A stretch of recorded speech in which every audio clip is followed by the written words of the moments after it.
Hello guys, അപ്പം പുതിയ video ആയിട്ട് വന്നുള്ളത്. ഇന്ന് ഞാൻ തിരിച്ച് UAEക്ക് പോവാണ് കേട്ടോ. അപ്പോൾ ഒരു 2 ആഴ്ച എന്നിട്ട് വന്നിട്ടുണ്ടായിരുന്നു. ഇന്ന് കൃത്യം ഒരു മാസമായിട്ടുണ്ട് കേട്ടോ. അപ്പോൾ ഇതാണ് കേട്ടോ എൻ്റെ ഉമ്മ. ഇനി എനിക്കൊരു അനിയനും കൂടെ ഉണ്ട്, എൻ്റെ വഴക്കാളി. അപ്പോൾ ആളെ ഞാൻ കാണിച്ചു തരുന്നുണ്ട് കേട്ടോ. അപ്പോൾ ഞങ്ങൾ 3 പേര് കുറച്ച് വീഡിയോസൊക്കെ എടുക്കണം. അപ്പോൾ ഇതാണ് കേട്ടോ എൻ്റെ അനിയന്. ഞങ്ങൾ രണ്ടുപേരേ നേരത്തല്ല തന്നെ. അപ്പോൾ നോമ്പ് ഇറക്കാനുണ്ടായിരുന്നു. അപ്പോൾ ഞങ്ങളിവിടെ എത്തുമ്പോൾ എയർപോർട്ടിൻ്റെ പരിസരത്ത് എത്തുമ്പോൾ ഒരു 6 മണിയൊക്കെ ആയി. ഞാൻ വിചാരിച്ചു നോമ്പ് ഇറന്നിട്ട് ഇനി എയർപോർട്ടിൽ കയറാമെന്ന് വിചാരിച്ചിട്ടോ. അങ്ങനെ നോമ്പൊക്കെ ഇറന്ന് ഞങ്ങൾ എയർപോർട്ടിൽ എത്തിയിട്ടോ. 7 മണിയാകുമ്പോൾ എത്തി.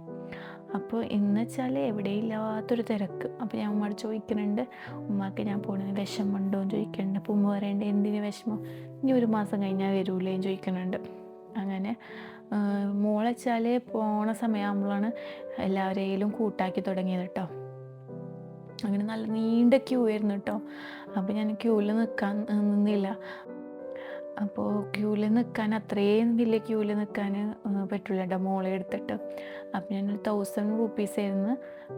ബാഗേജ് നമുക്ക് ഡ്രോപ്പ് ചെയ്യണ വരെ ഇവരെ ഹെൽപ്പ് ഉണ്ടാവും കേട്ടോ, നമുക്ക് ക്യൂവിലൊന്നും നിൽക്കേണ്ട ആവശ്യം വരില്ല. അപ്പോൾ ആ സർവീസ് എന്തായാലും ഞാൻ എടുക്കാമെന്ന് വിചാരിച്ചു കേട്ടോ. നമുക്ക് കുട്ടികളൊക്കെ ഉണ്ടാകുമ്പോൾ നമുക്ക് ഈ ഇത് ഭയങ്കര ഉപകാരപ്പെടാം. ഞാൻ ലഗേജ് കുറച്ച് വെയിറ്റ് കൂടുമോയെന്ന് വിചാരിച്ചാൽ വെയിറ്റൊന്നും കൂടിയില്ല, കൃത്യമായിരുന്നു കേട്ടോ. പിന്നെ അവർ പോയി. ഞാൻ ഉമ്മാക്ക് അവസാനമായിട്ട് ടാറ്റൊക്കെ കൊടുക്കാൻ വന്നിട്ട് ഇഷലിനൊന്ന് കാണിക്കാമെന്ന് വിചാരിച്ചിട്ട് അങ്ങനെ ഇഷലിനായിട്ട് ഞാൻ കുറച്ച് നേരം നടന്ന്. അപ്പോൾ നോക്കുമ്പോൾ ഇഷൽ മെല്ലെ ആയിട്ടാണ് നടക്കണത്. ഇനി എമിഗ്രേഷൻ ആ ഭാഗത്തുനിന്ന് വീഡിയോ എടുക്കാൻ പറ്റില്ല. അതൊക്കെ കഴിഞ്ഞ് ഇനി നേരെ ഞാൻ ഫുഡ് കോർട്ടിലേക്കാണ് കേട്ടോ പോയത്. അപ്പോൾ നോമ്പ് തുറന്ന ശേഷം എനിക്ക് കുറച്ച് വിശപ്പുണ്ട്, കാരണം നമ്മൾ കുറച്ച് പൊരിക്കടിയല്ലേ കഴിച്ചിട്ടുള്ളൂ. അപ്പോൾ ഇത്തിരി വിശപ്പൊക്കെ വന്നു തുടങ്ങി. എൻ്റെ കൈയൊക്കെ കഴുകി മുകളിൽ ഡയപ്പറൊക്കെ മാറ്റാണ്ടായിരുന്നു, അതൊക്കെ മാറ്റി ഫുഡ് കഴിക്കായിരുന്നു കേട്ടോ. അപ്പോൾ ഞാൻ കുറച്ച് എടുത്തിട്ടുണ്ടായിരുന്നു. സ്വീറ്റ് കോൺ സാലഡ് എടുത്തിട്ടുണ്ടായിരുന്നു, ബട്ടർ ചിക്കൻ എടുത്തിട്ടുണ്ടായിരുന്നു, ഗീ റൈസ് എടുത്തിട്ടുണ്ടായിരുന്നു. ഗീ റൈസും സ്വീറ്റ് കോൺ സാലഡും മുകളിൽ തിന്നിട്ടോ. ബാക്കിയൊന്നും ഞാൻ തിന്നില്ല, വെറുതെ എടുത്തുന്നുള്ളൂ കേട്ടോ. ഒന്നും ഇഷ്ടപ്പെട്ടില്ല. അങ്ങനെ അവിടെ ലൈവായിട്ട് ദോശ ഉണ്ടാക്കാറുണ്ട്. മോൾക്ക് തട്ട് ദോശയും എനിക്കൊരു മസാല ദോശയും പറഞ്ഞിട്ട് അത് നല്ല ടേസ്റ്റ് ഉണ്ടായിരുന്നു കേട്ടോ. ഫ്രഷ് ആയിട്ട് അപ്പം ഉണ്ടാക്കണതല്ലേ. അത് കഴിഞ്ഞാൽ അവിടെ തന്നെ ഒരു ജ്യൂസ് ഉണ്ടായിരുന്നു, അതും പിടിച്ച് കുറച്ച് നേരം ആൾ നടന്ന സമയത്ത് ഞാൻ വേഗം കോഫി കുടിച്ചിട്ടോ.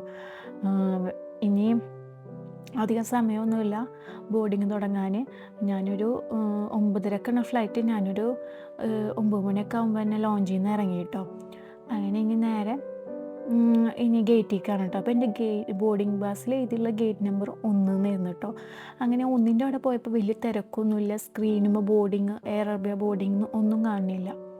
അപ്പോൾ ഞാൻ വേറെയോട് ചോദിച്ചപ്പോൾ അവർ പറഞ്ഞു 5ാം ഗേറ്റിലാണ് എയർ അറേബ്യയുടെ ബോർഡിങ് നടക്കണമെന്ന് പറഞ്ഞു. അങ്ങനെ ഞാൻ വേഗം അങ്ങോട്ട് നടന്ന്. കുറച്ചധികം നടക്കാണ്ടായിരുന്നു. മോൾ എടുത്തിട്ട് നടക്കണ കാരണം കുറച്ച് ബുദ്ധിമുട്ടുള്ള കാര്യമാണ്. മോളുടെ ബാഗും ഉണ്ട്, ഡൈപ്പർ ബാഗും ഉണ്ട്, മോളും ഒക്കെ കൂടി കുറച്ച് മാനേജ് ചെയ്യാൻ കുറച്ച് ബുദ്ധിമുട്ടായിരുന്നു.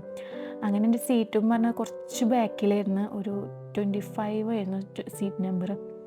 അങ്ങനെ ഞങ്ങൾ സീറ്റൊക്കെ കണ്ടെത്തിയിരുന്ന്. അപ്പോൾ മോള് അപ്പുറത്തുള്ള ആളായിട്ട് ഇങ്ങനെ ചിരിച്ച് കളിക്കണം കേട്ടോ. അങ്ങനെ മോൾക്ക് ഞാൻ കാണിച്ച ബിസ്ക്കറ്റാണ് മിക്കപ്പോഴും ഞാൻ പുറത്ത് പോകുമ്പോൾ കൊടുക്കാറ്. അതങ്ങനെ സൂപ്പർ മാർക്കറ്റിലൊന്നും ഞാൻ കണ്ടിട്ടില്ല. ഞാൻ അണ്ണൊക്കെ ഒയാസിസിലിരുന്ന് കേട്ടോ വാങ്ങിച്ചിട്ടുണ്ടായിരുന്നത്. അതൊന്നും തിന്ന് കുറേ നേരം ഇരിക്കുമ്പോൾ. അപ്പോൾ ടേക്ക് ഓഫിൻ്റെ സമയമായി. ടേക്ക് ഓഫിൻ്റെ സമയം ഒരു പേടി സമയമാണല്ലേ. എനിക്കെന്തോ ടേക്ക് ഓഫിൻ്റെ സമയത്ത് ഒരു ചെറിയ പേടി ഉണ്ടാട്ടോ. അപ്പോഴേക്കും ഇശിലുമോൾ ഉറങ്ങിയിട്ടുണ്ട് കേട്ടോ. അപ്പോൾ മേലെ നിന്നുള്ള വ്യൂ കാണാൻ നല്ല രസമാണല്ലേ, ഈ കുഞ്ഞി ലൈറ്റുകളൊക്കെ കാണാൻ. അപ്പോഴേക്കും മോൾ ഉറങ്ങിയിട്ടുണ്ട് കേട്ടോ. അപ്പോൾ ഫുഡൊക്കെ സെർവ് ചെയ്ത് തുടങ്ങി കേട്ടോ. അപ്പോൾ ഇക്ക ബുക്ക് ചെയ്തിട്ടുണ്ടായിരുന്നത് ഒരു കിഡ്സിൻ്റെ ബോക്സ് ആയിരുന്നു കേട്ടോ. അപ്പോൾ അതിലുണ്ടായിരുന്ന ഒരു ജ്യൂസ് ഉണ്ടായിരുന്നു, ഒരു ചോക്ലേറ്റ് ജെല്ലി ക്യാൻഡി, ഒരു ചിപ്സ്, ഓറിയോ ബിസ്ക്കറ്റ്, അങ്ങനെയൊക്കെ ആയിരുന്നു കേട്ടോ. അപ്പോൾ അത് കണ്ടപ്പോൾ എനിക്ക് വല്ലാണ്ട് തിന്നാൻ തോന്നിയില്ല. അപ്പോൾ ഞാൻ എന്ത് ചെയ്തു, ഒരു കപ്പ് നൂഡിൽസ് ഓർഡർ ചെയ്തിട്ടാ ഇൻസ്റ്റൻറ്റ്. ഇതിന് 10 ദിർഹംസ് ആയിരുന്നു ഫ്ലൈറ്റ് ചാർജ് ചെയ്തിട്ടുണ്ടായിരുന്നത്. അത് കഴിഞ്ഞപ്പോൾ അത് തിന്നപ്പോൾ എനിക്ക് ഭയങ്കര എരിവ്. അപ്പോൾ ഞാൻ വിചാരിച്ച മോളുടെ ബോക്സിൽ നിന്ന് ഈ മിഠായി തിന്നാം. ഇതൊന്നും മോൾക്ക് പിന്നെ കൊടുത്തു തുടങ്ങിയിട്ടില്ല. അപ്പോൾ അത് കഴിച്ച് കുറച്ച് നേരം. ഇനി അവിടെ എത്തണ വരെ എൻ്റെ പരിപാടി തീറ്റ തന്നെ ആയിരിക്കും കേട്ടോ. കാരണം എനിക്ക് ഫ്ലൈറ്റിൽ കയറിയാൽ തീരെ ഉറക്കം വരില്ല. അതെനിക്ക് മാത്രമാണോ, എൻ്റെ അപ്പുറത്തുള്ളവരും എല്ലാവരും കിടന്ന് ഉറങ്ങണ കാണാം. പക്ഷേ എനിക്ക് മാത്രം ഫ്ലൈറ്റിൽ കയറിയാൽ എനിക്ക് തീരെ ഉറങ്ങാൻ പറ്റില്ല. അങ്ങനെ മുകളിൽ കളർ ബുക്ക് കണ്ടു. അപ്പോൾ ഞാൻ വെച്ചാൽ കുറച്ച് നേരം കളറൊക്കെ അടിച്ചിരിക്കാം. അങ്ങനെ കുറച്ച് നേരം കളറൊക്കെ അടിച്ച് ഈ 4 മണിക്കൂർ നമ്മൾ എങ്ങനെയൊക്കെ തള്ളി നീക്കാൻ പറ്റുമോ അങ്ങനെയൊക്കെ തള്ളി നീക്കണം. ഞാൻ കുറച്ചൊക്കെ മോളുടെ ഈ കളർ ബുക്കിലൊന്ന് കളറടിക്കും, പിന്നെ മോളുടെ മിഠായിയും ബിസ്ക്കറ്റും ഒക്കെ തിന്നിട്ടൊക്കെ ഇരുന്നിട്ട് ഞാൻ കുറച്ച് സമയം കളഞ്ഞിരുന്നു. അപ്പോഴേക്കും എൻ്റെ മോള് എണീറ്റിട്ടുണ്ട് കേട്ടോ. അങ്ങനെ അവളായിട്ട് കുറച്ച് നേരം ഇങ്ങനെ കളിച്ച് അവളുടെ കളികളൊക്കെ കുറേ നോക്കി നിന്ന് അങ്ങനെ ബുദ്ധിമുട്ടിച്ചൊന്നുമില്ല കേട്ടോ. അപ്പുറത്ത് ഞാൻ കുറച്ച് എനിക്ക് പേടിയുണ്ടായിരുന്നു അപ്പുറത്തുള്ളവർക്ക് കുറച്ച് ബുദ്ധിമുട്ടാവുമോ എന്നൊക്കെ. പക്ഷെ അവൾ അങ്ങനെ ബുദ്ധിമുട്ടിച്ചൊന്നുമില്ല കേട്ടോ. വേറെ പ്രത്യേകത വെച്ചിട്ടുണ്ടെങ്കിൽ സ്കൈ ടൈം എന്ന് പറഞ്ഞിട്ടൊരു ഒരു വൈഫൈ കണക്ഷൻ പോലത്തെ സംഭവം ഉണ്ട് കേട്ടോ. അപ്പോൾ അതിൽ നമുക്ക് സിനിമ കാണാൻ പറ്റും. പിന്നെ ഞാൻ മിക്കപ്പോഴും നോക്കുക ഈ ഫ്ലൈറ്റ് കടൽ കടന്നോ എത്താനായോ അങ്ങനെ ലാസ്റ്റ് നോക്കിയതാണ് കേട്ടോ ഇത്. അത് നോക്കുമ്പോഴാണ് 36 മിനിറ്റ് കൊണ്ട് നമ്മൾ അബുദാബിയിലെത്തുന്നായിരുന്നു കേട്ടോ കണ്ടിട്ടുണ്ടായത്. അപ്പോൾ കുറച്ചുകൂടി സമാധാനം, ഇനി വേഗം തന്നെ ഇറങ്ങാമല്ലോ. Those who wish to see one of our flights in the future, wish you a very good stay in Abu Dhabi. If you're commuting further ahead, wish a pleasant journey further ahead. Thank you. Assalamu alaikum. Goodbye. ഇതൊക്കെ കണ്ടു തുടങ്ങിയപ്പോൾ ഞാൻ ഈശലുവിനെ മെല്ലെ മെല്ലെ വിളിച്ചു തുടങ്ങിയിട്ടാണ്. കാരണം ഇതൊക്കെ കാണാൻ ഭയങ്കര രസമല്ലേ. അപ്പോൾ ഈശലിനെ വിളിച്ചപ്പോൾ ഈശൽ എന്നെ കരഞ്ഞൊന്നുമില്ല, എണീറ്റ് നോക്കിക്കൊണ്ട് കേട്ടോ ലൈറ്റുകളൊക്കെ. അവൾ ഇങ്ങനെ എനിക്ക് ചൂണ്ടി കാണിച്ചു തരുന്നുണ്ട്, നോക്കുമ്മ ഉമ്മ നോക്ക് എന്നൊക്കെ പറഞ്ഞൊക്കെ കാണിച്ചു തരുന്നുണ്ട് കേട്ടോ. അപ്പോൾ ഞാനിങ്ങനെ വിചാരിക്കുക എൻ്റെ മോൾ എത്ര പെട്ടെന്ന് വലുതായത്, എനിക്കെല്ലാം കാണിച്ചു തന്നു തുടങ്ങിയെന്ന്. അങ്ങനെ അവൾ അതെല്ലാം നോക്കിയിരിക്കുന്നുണ്ട് കേട്ടോ. അങ്ങനെ ഫ്ലൈറ്റൊക്കെ ലാൻഡ് ചെയ്തു കേട്ടോ. അപ്പോൾ ഞാനിങ്ങനെ മനസ്സിൽ വിചാരിക്കേണ്ട എല്ലാവരും ഇറങ്ങിയിട്ട് നമുക്ക് ലാസ്റ്റ് ഇറങ്ങാൻ നമുക്ക് അത്ര ധൃതിയൊന്നുമില്ലല്ലോ. അപ്പോഴത്തേക്കും ഞാൻ ഇക്കാക്കൊക്കെ വിളിച്ചിട്ടുണ്ട്. ഞാൻ ലാൻഡ് ചെയ്തു. ഒരു 10-15 മിനിറ്റ് കഴിഞ്ഞിട്ടുണ്ടെങ്കിൽ പോന്നോന്ന് പറഞ്ഞിട്ടുണ്ട് കേട്ടോ. അബുദാബി എയർപോർട്ട് ആയ കാരണം കുറേ നടക്കാൻ നമുക്കുണ്ടാവും കേട്ടോ. അപ്പോഴേക്കും ഞാൻ ഫസ്റ്റ് കണ്ട വാഷ്റൂമിൽ ബേബി ഡൈപ്പർ ചേഞ്ചിങ് റൂമിൽ കയറിയിട്ട് മോളുടെ ഡൈപ്പർ മാറ്റാനുണ്ടായിരുന്നു. പിന്നെ ആളെ ഡ്രസ്സൊക്കെ ചേഞ്ച് ചെയ്യാനുണ്ടായിരുന്നു കേട്ടോ. അതൊക്കെ ചേഞ്ച് ചെയ്ത് വീണ്ടും ബാഗ് അറേഞ്ച് ചെയ്തിട്ട് പിന്നെ എൻ്റെ മുടിയൊക്കെ ഒന്ന് കെട്ടാനുണ്ടായിരുന്നു കേട്ടോ. അപ്പോഴേക്കും എമിഗ്രേഷന് പോയി. എമിഗ്രേഷൻ കഴിഞ്ഞ് ഇനി ലഗേജ് എടുക്കാനായിരുന്നു കേട്ടോ. ഞാനാണ് ഏറ്റവും ലാസ്റ്റ് ആയിക്കാരൻ എൻ്റെ ലഗേജ് വരുന്നുണ്ടായിരുന്നു കേട്ടോ. അതുകൊണ്ട് അതൊക്കെ ഭയങ്കര എളുപ്പമായിരുന്നു. കാരണം ഞാനല്ലേ ഏറ്റവും ലാസ്റ്റ് വന്നത്, ബാക്കി എല്ലാവരും അവരുടെ ലഗേജൊക്കെ എടുത്ത് പോയല്ലോ. അങ്ങനെ ലഗേജൊക്കെ എടുത്ത് അപ്പോൾ ഇക്ക 2 മിനിറ്റ് നേരം വൈകിട്ടുണ്ട് കേട്ടോ. അപ്പോൾ ഇക്കനോട് പറഞ്ഞ് ഞാൻ വിളിക്കുമ്പോൾ മാത്രം പുറത്തേക്ക് ഇറങ്ങിയാൽ മതി എന്നാണ് കേട്ടോ. അപ്പോൾ ഇക്ക വന്നിട്ടുണ്ടായിരുന്നത് പാർക്കിംഗ് സ്പേസിലേക്ക് വന്നാൽ മതി എന്നാണ്. അപ്പോൾ ഇക്ക വിളിച്ച് ഞങ്ങൾ അങ്ങോട്ട് പോയാണ് കേട്ടോ. അങ്ങനെ ഇശലിനെ വാപ്പിച്ചിനെ കണ്ടപ്പോൾ ഭയങ്കര സന്തോഷവും നാണവും പിന്നെ അവൾ എന്തോ കണ്ണീന്ന് ചെറുതായിട്ട് വെള്ളം വരണ പോലെയൊക്കെ തോന്നിയിട്ടാണ്. വാപ്പിച്ചിനെ നല്ല വിളിക്കുക അമ്മി എന്നാണ് കേട്ടോ വിളിക്കുക. ഇപ്പം അമ്മി വിളി കേട്ടില്ലെങ്കിൽ അമ്മിക്കാന്ന് വിളിക്കും. ഞാനെന്താ വിളിക്കണം അതുപോലെയാണ് അവൾ വിളിക്കുക കേട്ടോ.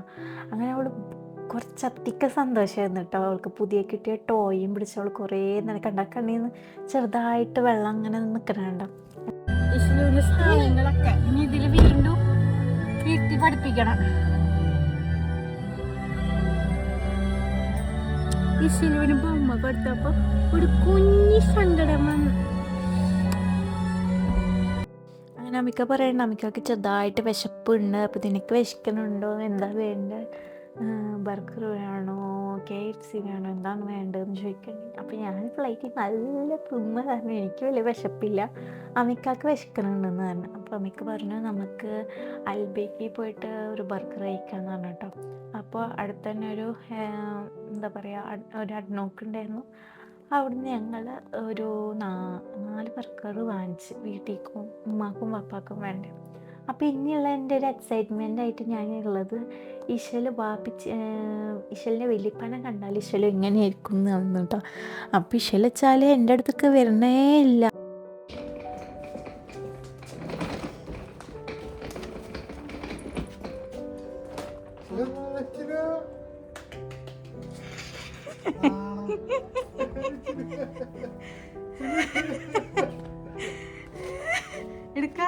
എടുത്തോട്ടെ അമ്മ എടുത്തോടുത്ത